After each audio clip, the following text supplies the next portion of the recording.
Hi, everybody. Welcome to Beyond the Backcast, where I, Adam Upper, talk with my buddy here, Brandon Ketty, where we talk about Batman, the animated series. And this week, we are talking about The Forgotten. How are you doing today, Brandon? Doing good, man. How are you? I am well. I am well. So, this episode, The Forgotten, is this an episode that you remember seeing, no pun intended, in your when you were watching initially? Honestly, I don't think I ever saw this episode up until watching this for the show. Like I don't recall an episode where, like it was Bruce out of his element and, losing his memory. And I was gonna ask you before we jump into like the details of the episode, because we usually do these in the production order instead of the broadcast. Do you know what the episode layout is for this in terms of when it was in broadcast time? Let me just check here. It is the production number 8, and it Hmm. aired. It was the 23rd episode aired, so it aired Okay. October 8th, 1992. Yeah, so it would be like the 23rd episode. So yeah, so we're definitely well into how people saw this initially. Definitely him well into being Batman at this point. Because that was going to be my first point was I think that this episode works if he's been Batman for a while. If you Yeah, are watching this in the production order, I feel like it's a little too soon to do an amnesia yeah. thing. Like we're still getting an idea about the status quo of like what Batman is all Yeah, about. just setting up him, like Gotham and like his the villains gallery one. Because I feel, yeah, you're definitely right. Makes less sense than the initial airing order. Yeah. So, but as I said, yeah, this would have aired October 8th, 1992. Do you remember what you were doing October 8th, 1992? I was probably finishing teething then. Finished it, yeah. So I think that October 8th. Yeah. So I think yeah, the Jays would have been.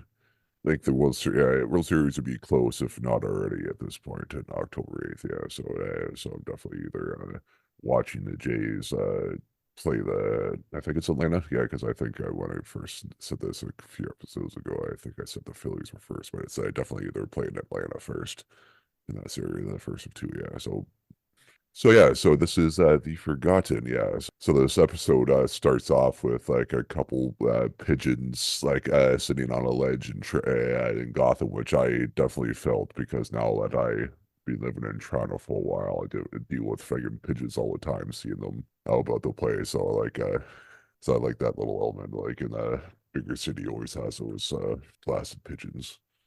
But that's Also the known as one a of feathered rat or gutter bird. the that's one of the things I like in Futurama, like in the far future, they have owls instead because they try to like that one point they try to bring in owls to take out the pigeons and stuff, and then just owls have just taken over as the pest bird.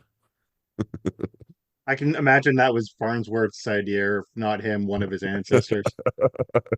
So this episode, so yeah, definitely I see Bruce take on a alter ego that isn't matches Malone. That really caught me off guard when that happened, when he went to go for his mini disguise.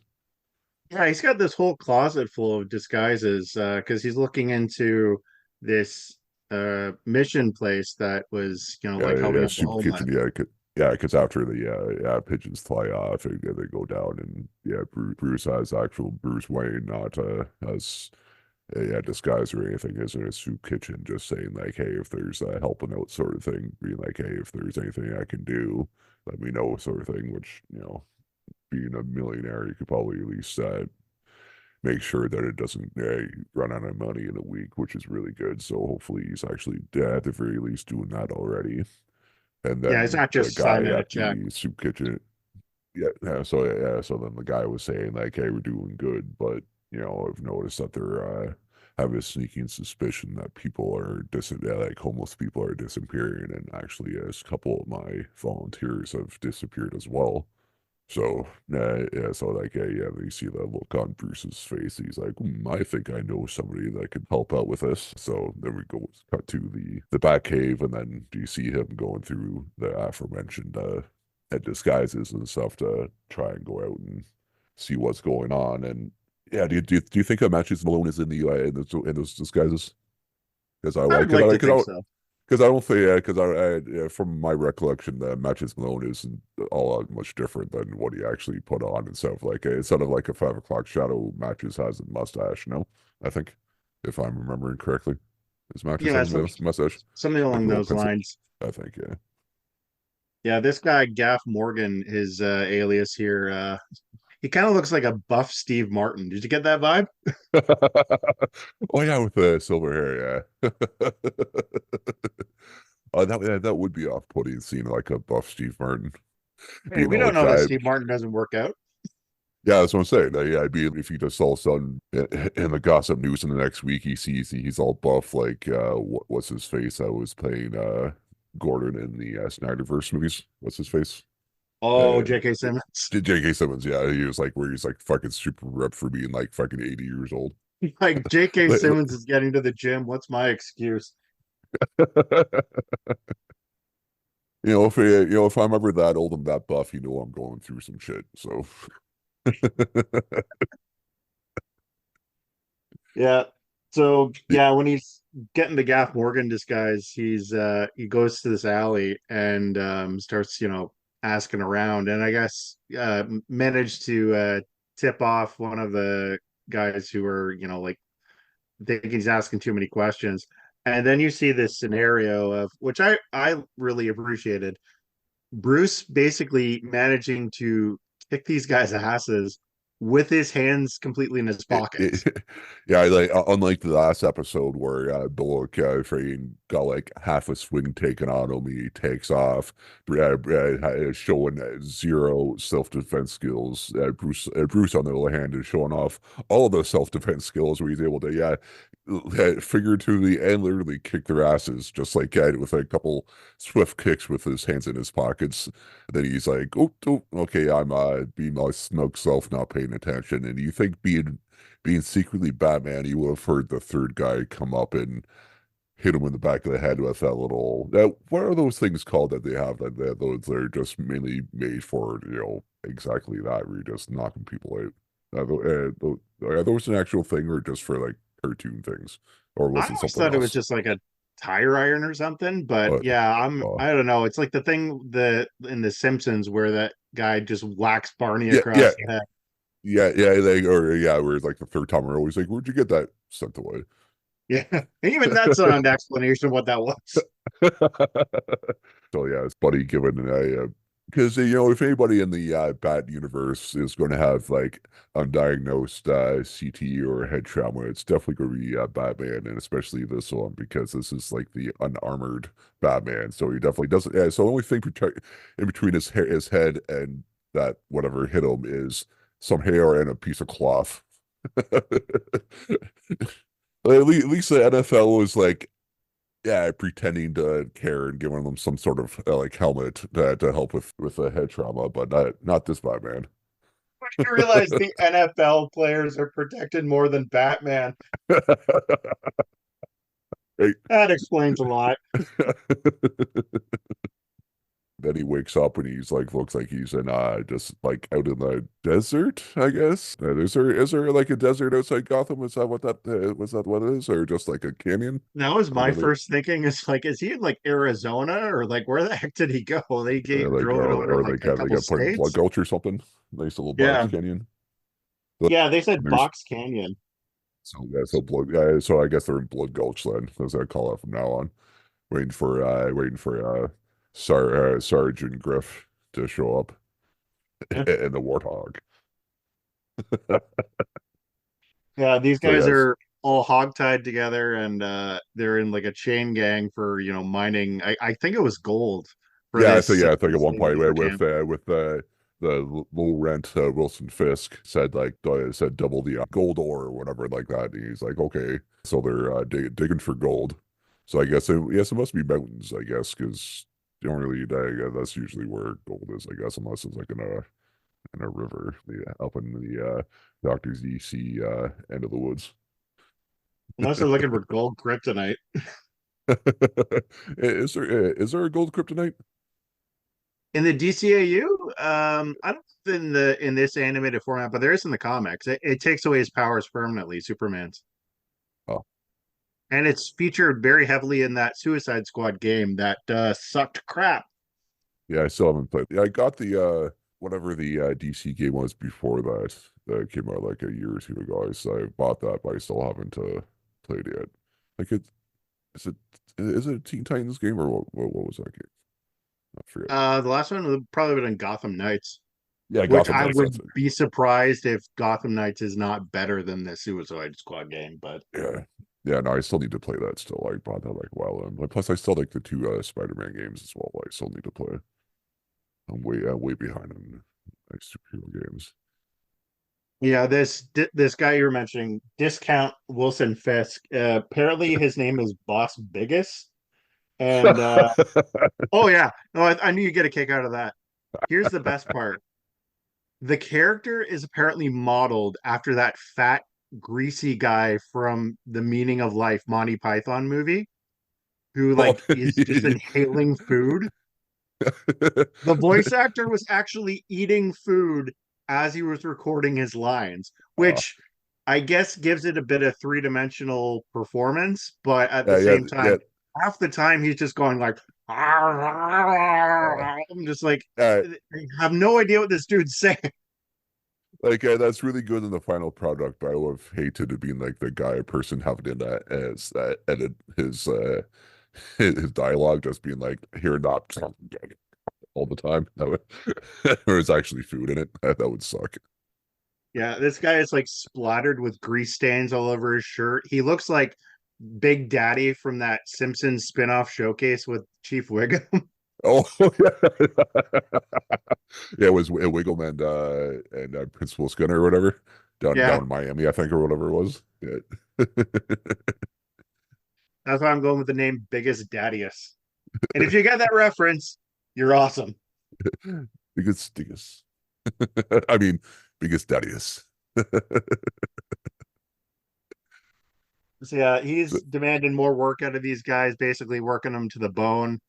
And Bruce has no memory of who he is. All he oh has yeah. is the alias Gaff Morgan.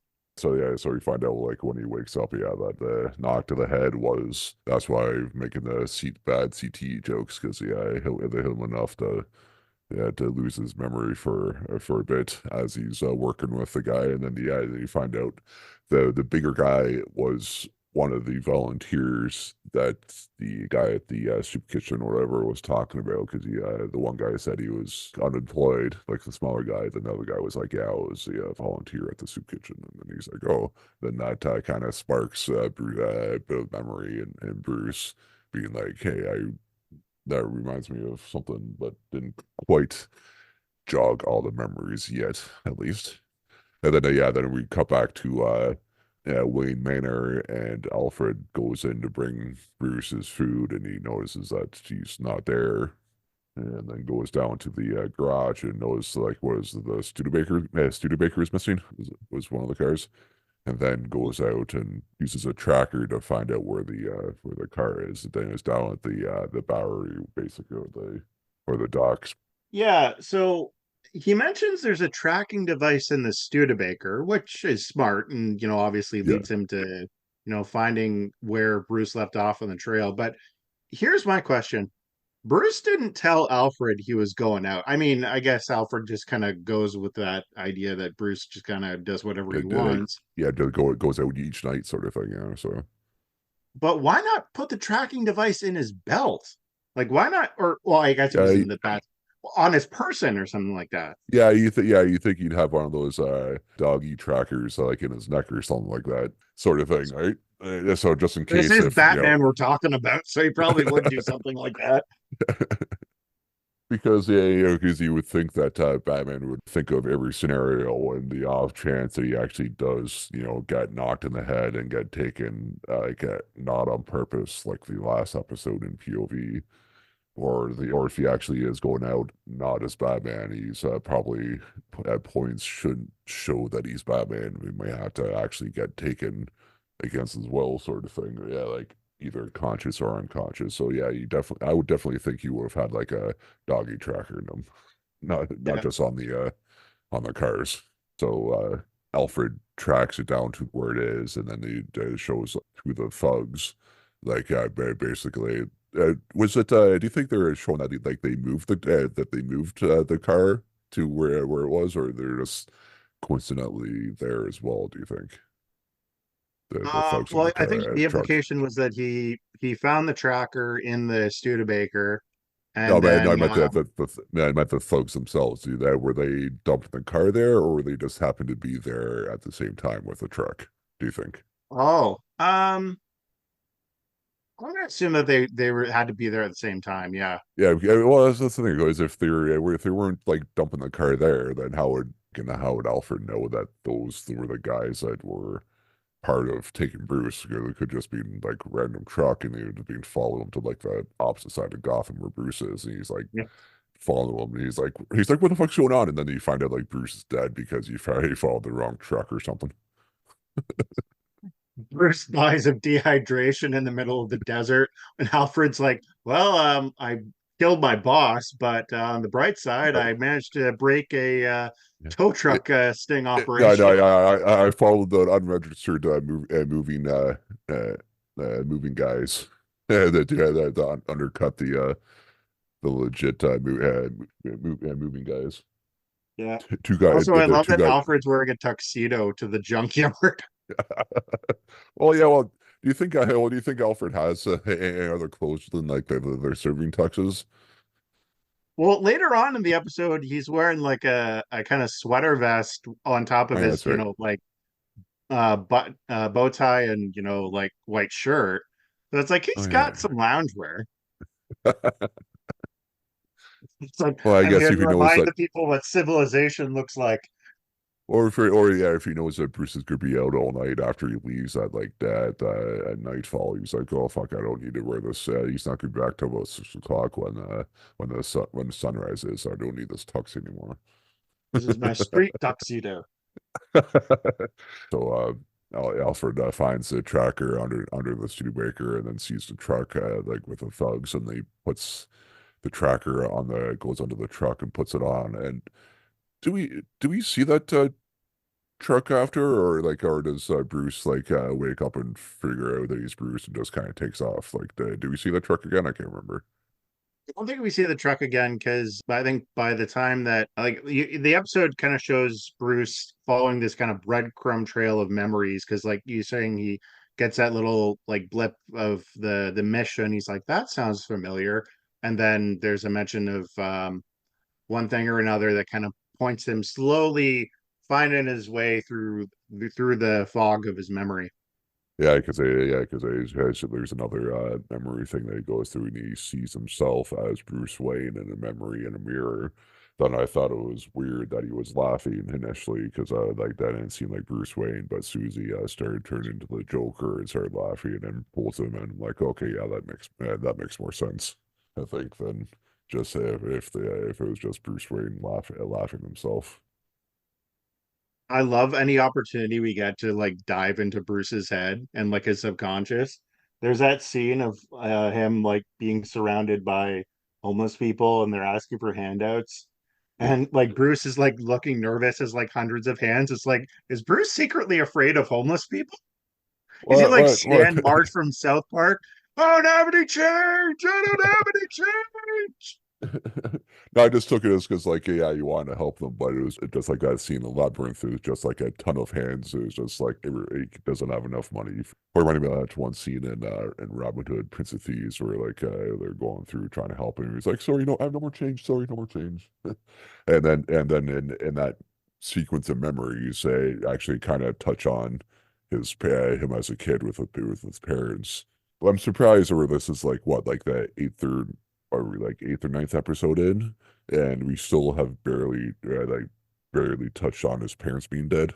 So I'm Yeah, they're like they're it, still keeping it very vague and like we'll get to some points later on where you'll get a bit more of an understanding of like what happened in terms of the actual Yeah, scenario. But yeah, yeah, because yeah, you'd really just see him kind of with his parents and then cut to a gravestone with Thomas and Martha Wayne on it. or something. Yeah, like this was like any of the live action stuff where we've seen his parents die like 20 or 30 times by now, I think. And then this far into it. Yeah. So yeah, so we finish up that I think at the end of that sequence of memories, I think that's when he actually remembers that he's Batman slash Bruce Wayne. So he wakes up and then that's where he starts the breakout scene, I think. Yeah, you got Or him and was it Riley, the other prisoner he's with? They're yeah, yeah, I in think solitary confinement. yeah, I think though the smaller guy, I think it was Riley, yeah. Yeah, they got chucked into these like metal boxes, which is essentially their version of Yeah, solitary. yeah, the hot And they're boxes, yeah. basically told to sweat it. Yeah, hot box told to sweat it out, and under the desert heat. And like Riley's starting to break. Like he's Yeah. realizing like I'm gonna like die of heat stroke. Well, I'm never gonna see my family again. And that's where as soon as he says the word family, it triggers into Bruce's head like, oh yeah, Uh, family. I did this because yeah, of my that's it. parents. Oh, that's it. Yeah, that's it, yeah. And he's like And then busting out. oh yeah, and then after that is like that's where we see the Alfred flying the Batwing into the canyon. Pennyworth edition. Yeah, and unless that plane has like flawless like autopilot, I would never get into a fucking bat plane just to try and save him. Why didn't he take the fucking the bat car?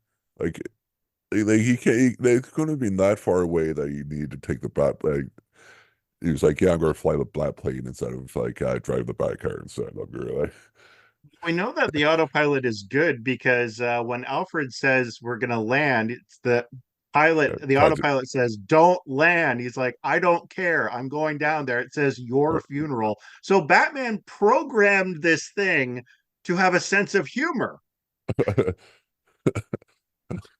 which Or yeah, makes with me his sense wonder of if bat. like maybe it's because like he thought Robin was going to take a joyriding. No, Tokyo drifting. Or just in case Alfred does decide to take this out, even though he's smart enough, or he should know not to. I'm just saying, tell him, hey, program this, just tell him not to land where it shouldn't be, just in case. So yeah, I guess like the bad plane does have the capability like that one, like the Harrier or whatever, where you could just like kind of do like the vertical lift offs, I guess you would think, or do you think Mhm. it would need to do the regular landing strip landings? Do you think? Um, I think like well they show the wheels like kind of come. I can't even talk today going under the bat plane or bat Yeah. wing. Well, yeah, I've well, always yeah, called it bat wing. well, yeah, you still gonna need the wheels to land, yeah. But I imagine like I would think it has like the Harrier capabilities where it could just like go like and then like lower down. Kind of like I always think of True Lies when I think of that type of plane. Yeah, near the end. Oh yeah, like where they got the Oh, lost you there for a second. Oh, there you go. oh yeah. Yeah, Sorry, lost you lost for you a there second for a there. second. Yeah, good old True Lies. Yeah, it was definitely the first movie I at least remember seeing in the theater is True Lies way back when I was like 14. I remember that. When did that movie come out? Like 95, I think. So I was like 14. Something like that. Yeah, I remember that was my first introduction to Eliza Dushku, who Yeah. oh yeah, that was a celebrity crush.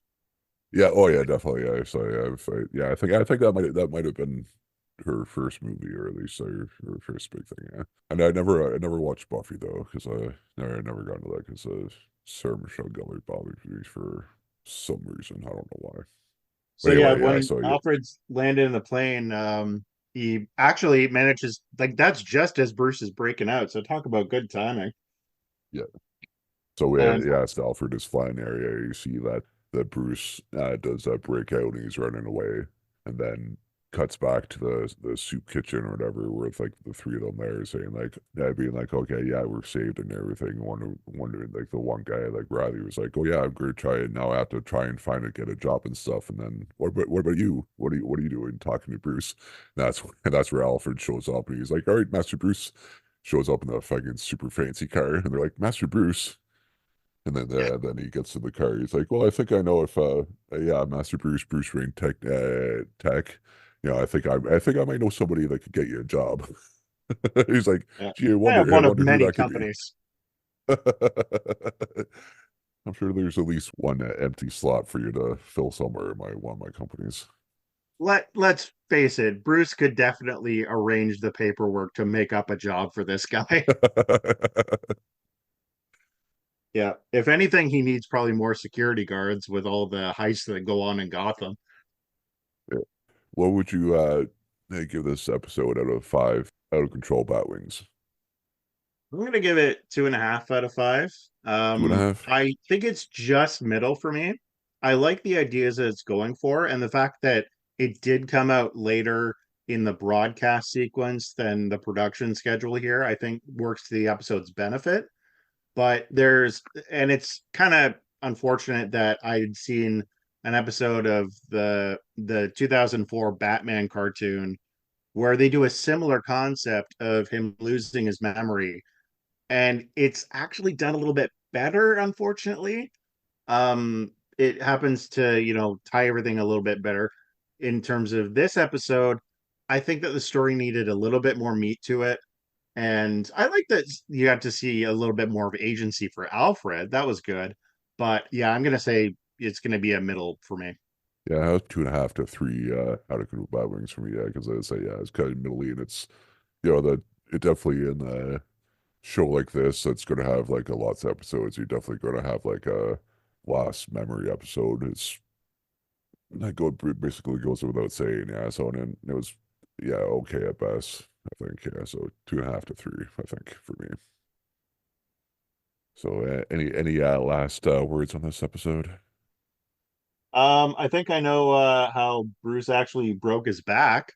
It wasn't from Bane snapping him over the knee. It was when he was lifting that 500-pound man and throwing him down the water chute.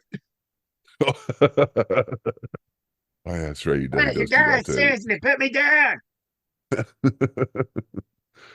Yeah, so I guess that does goes to show that he does actually does have like almost superhuman strength. Yeah, it has that peak physical strength or whatever it is. Yeah, because he is just as his name suggests, he is definitely his boss, biggest bosses.